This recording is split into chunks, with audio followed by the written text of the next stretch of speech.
What's up, people? It's your man Urban Lover coming from your mama's basement, baby. I want to read this article, and I want you guys to let me know what you think. I want you to chime in and give me your honest opinion about where you think what the Lakers should do. Me personally, after reading the article, this is what I think, and I've been saying over and over again, the Lakers should just wait, let the young guys develop. At the end of the season, we have Paul George walking right into our arms. Might even have DeMarcus Cousins if you want a superstar that bad. If not, I would just let the young guys ride. But, you know, this is a business. You know, stockholders, everything plays a big role in the outcome of what the Lakers are going to do, business-wise. You know, you don't want your stock to fall. Stockholders will be very displeased. On top of that, you know, Jeanie Buss said that she want an all-star.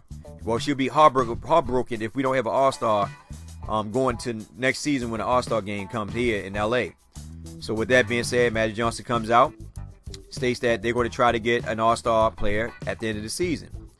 There's only two ways the Lakers can get an all-star player. Yep, two ways. Free agency and trading some of their assets. And according to what I see, Chris Paul, Blake Griffin, Haywood, a couple other players, down there free agents.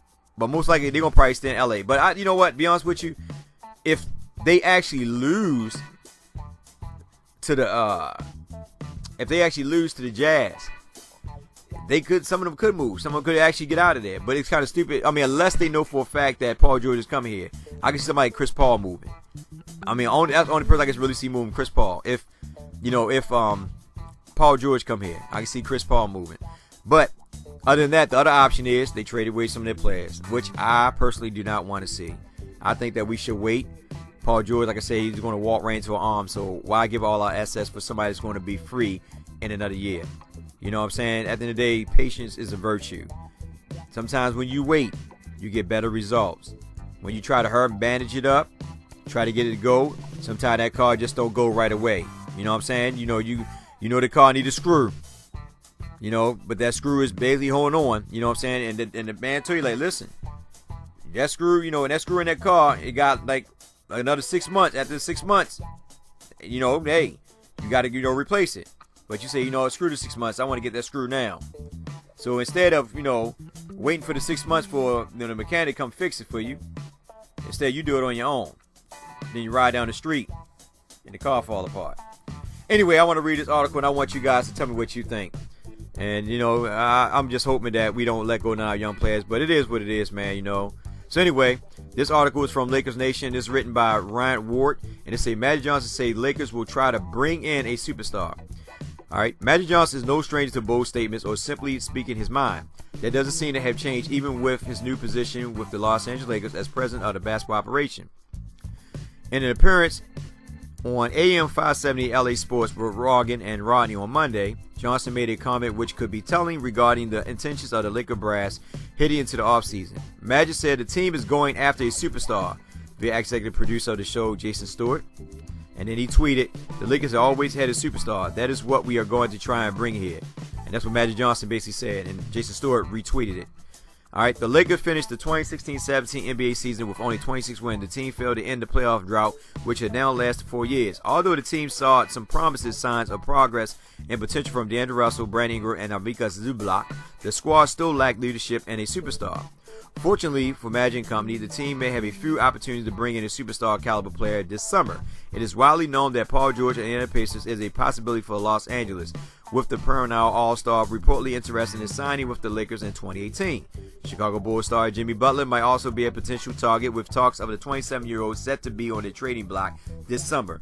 Magic and new general manager Rob Pelinka will definitely have their work cut out for them during the offseason as they try to shake things up to get this team back on track, along with hoping to retain their top 3 protected draft picks to bring in another talented player like UCLA Lonzo Ball, Washington Markel Fultz. Making a blockbuster trade could be in the team's plan.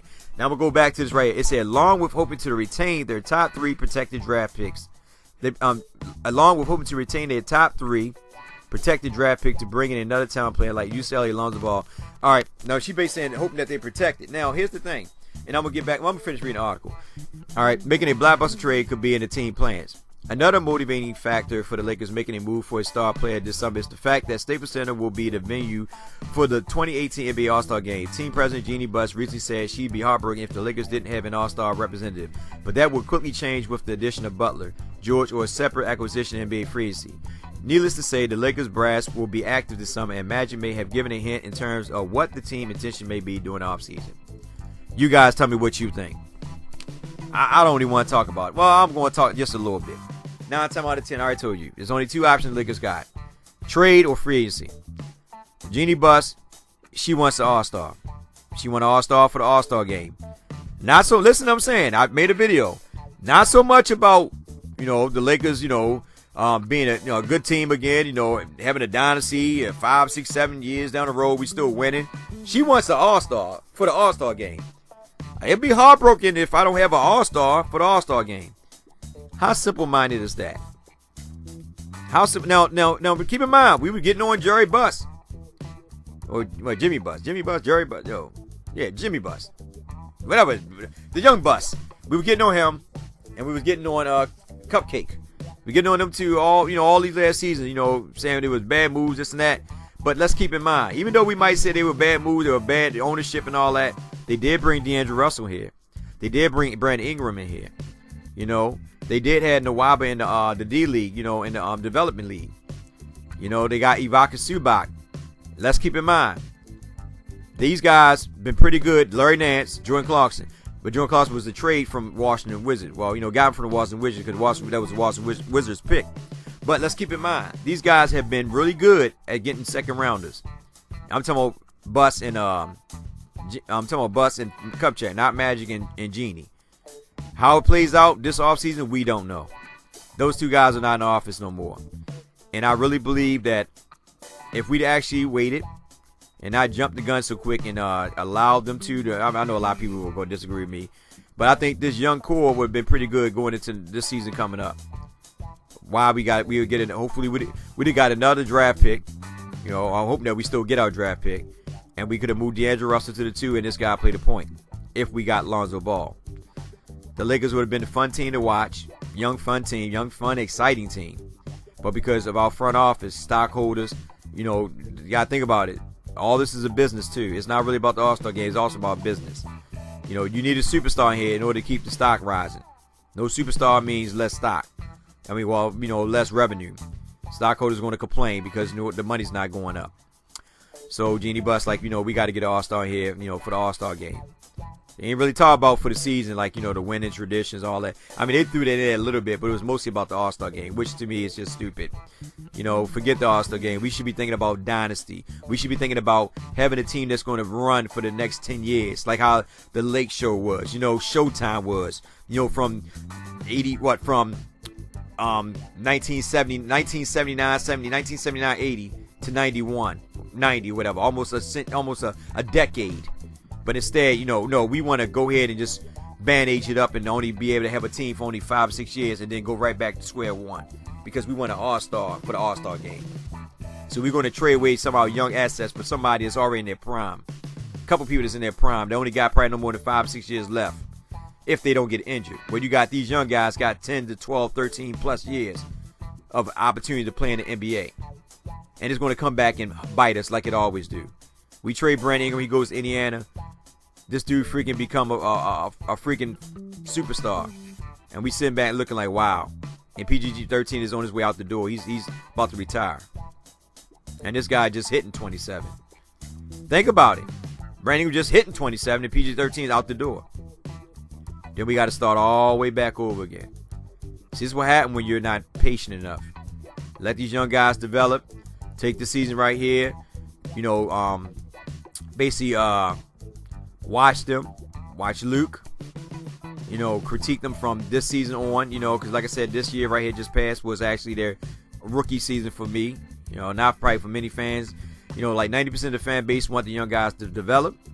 The other 10% want these superstars. They want, they want to win now mentality. We just won in 2010. There's teams that ain't even been in the freaking championship. Teams ain't even got a chance to get to the playoff yet. And here we are. Only 6, 7 years in, crying already. So we're going to go ahead and bring in a player just for the All-Star game. I know what she mean for for the couple years or whatever. But like I said, why give up? Why give up a steak that's not even cooked to a steak that's already well done? I'm just saying, why? When you can wait at the end of the season that's coming up, and PG-13 falls right into your arms. DeMarcus Cousins might fall into your arms.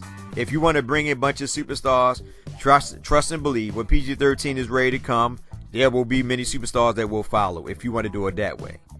Then you got to think about the situation of Lou Aldain's contract. Yeah, that $72 million contract is going to linger. And it's going to haunt you guys for the next 3 years if you don't do something about it. Let's be real. And then some of these young guys, when their contracts expire, are you going to have enough money to sign them? This is the things that you got to ask yourself. This is why I say of anything that they should be doing this offseason, the most that they should be talking about this offseason is not so much about a superstar, but so much of how the hell are they going to dump Lou Aldain's contract. This is what they should be talking about. Seriously, like, you know what? This year right here, we're going to let it ride. Let's get this draft pick and go from there. You know, and if the draft pick doesn't fall where we wanted at, or the draft pick is not what we want because that individual was picked up by another team, we package it, get rid of Lou Aldain. Start fresh. You want to get rid of the Jeanie Buss era and the Kupchak era, you got to get rid of some of those healthy contracts they signed. Simple as that. Tar Black, got to get rid of him. A lot of people might disagree with me, but like I said, we got like 5 centers already. You know, with the merger of Laurie Nance playing with the small ball squad, and then Thomas, if they keep him. Thomas Robinson. If they keep him, you got Kupchak. You got Miles Government, Zublock, and Tar. You got 5 guys that can play center. You got to dump some of them guys. Simple as that. Like I said, you know, I think the Lakers are a good team, man. I think they were just badly coached. That's all I can say. Luke Walton's a rookie coach, and yeah, as a rookie, you're going to see some of his flaws. But I think over the course of time, if the Lakers be patient with Luke Walton too, because, you know, it never know, man. They might get rid of Luke Walton. But if the Lakers be patient with Luke Walton too, Luke Walton probably had the potential of being a good coach. But it's all about patience. Do the Lakers have patience? I'm seeing a little bit of signs of Jim Buss and Jeanie Buss. I'm seeing a little bit of signs of it. She's impatient. I could say the one thing, though. Jim Buss was patient, though. You know, they was patient because they, you know, Byron Scott came in and did exactly what they wanted to do, tank, and they got those draft picks. And they weren't going to trade none of their young players. Because a lot of teams were talking about, you know, they were trying to make a trade, and they think, nah, we keeping our young players. But then when they got desperate, they was talking about trading some of them, too. When they knew it was almost time for them to go. Because that's where Magic Johnson stepped in there and was kind of upset with them, because he said DeMarcus Cousins was on the table for a trade, and he said they messed up by not getting him. That basically let you know that Magic Johnson would have gave a couple of them young players away for DeMarcus Cousins. All I want to say is, you guys, at the end of the day, man, you might have to want to say goodbye to DeMarcus Cousins, D'Angelo Russell, and Brandon Ingram. The Lakers might trade them at the end of the season. I told you, they're the only two that most teams actually target. It's those two guys, mostly Brandon Ingram, because a lot of teams see potential in them. And I think the Lakers should wait. But I think the Lakers are going to get desperate, and they might trade Brandon Ingram and a draft pick for Paul George. I said it. They might trade this year's draft pick and Brandon Ingram for Paul George, because it doesn't make sense to have Paul George and Brandon Ingram playing the same position. Even though Paul could probably play the 2, but there's guards that's faster than Paul. And Paul like 6'9", 6'10", something like that. I think he's 6'9". So most likely he's going to play small forward. You know, and that's the point of having him, Brandon Ingram there. And you got Lou Dane there too, Lou Dane there too. So you got 3 guys that play small forward spot. And Corey Brewer, if they keep him. So eventually, like I said, the only thing I can see the Lakers doing, even number one, signing somebody doing free agency, which I kind of doubt it, or making a trade where they give up their number one draft, they top lottery pick if they get it, and Brandon Ingram for Paul George, because Larry Bird already told him. And there was an article way back in one of my videos where Larry Bird said that to make the trade complete, he want Brandon Ingram. With that being said, guys, I just want you guys to get in the comment section and tell me what you think. Should the Lakers, trade up the players to go get Paul George, or should they just wait to this end of the season coming up to just let him walk into their arms freely without giving up anybody? I always go with option number 2, because I look at dynasty. Forget band-aids. We had enough band-aids. Tired of that. Anyway, y'all take care. Have a blessed day. Love you guys. Be safe out there.